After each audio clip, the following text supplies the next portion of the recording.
The U.S. spy network seems to be full of holes. At least that's what Russia's annexation of Crimea seems to show. We'll have that and more right here, right now.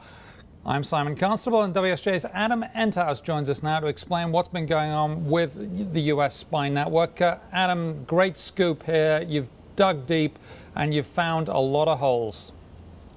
Right. So what we see is that there were vague warnings that were being raised by the intelligence community as far back as December. And right before, in the days before the Russians went into Crimea, they had very clear satellite images showing troop buildups on the outside on Russian soil close to Crimea. But in the end, the intelligence agencies didn't pick up any telltale communications between either Russian leaders, commanders, or even soldiers on the ground inside of Crimea in which they talked about their operation. And the officials we talked to were very surprised by this. Usually the U.S. would pick this up, and instead they're describing this extremely impressive communications discipline on the part of the Russians in this case, or some system that they're using that for some reason is not being picked up by U.S. intercepts. So do we have any idea how they're evading the eavesdropping, or is it is that still a state secret, as in a Russian state secret? Right, I think it's something that the Americans are definitely looking into, and the reason why this is very significant is as you know, there are thousands of additional Russian troops that are now staging near Ukraine's eastern border.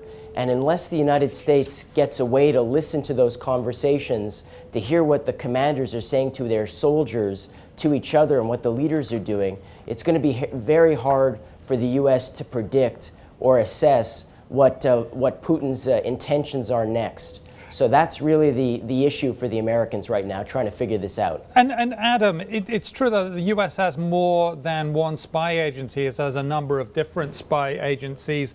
In a sense, they're competing. Wouldn't the competing nature of them mean there'll be overlaps, and that that should mean that there are no holes because everybody's sort of competing to do better than the other one?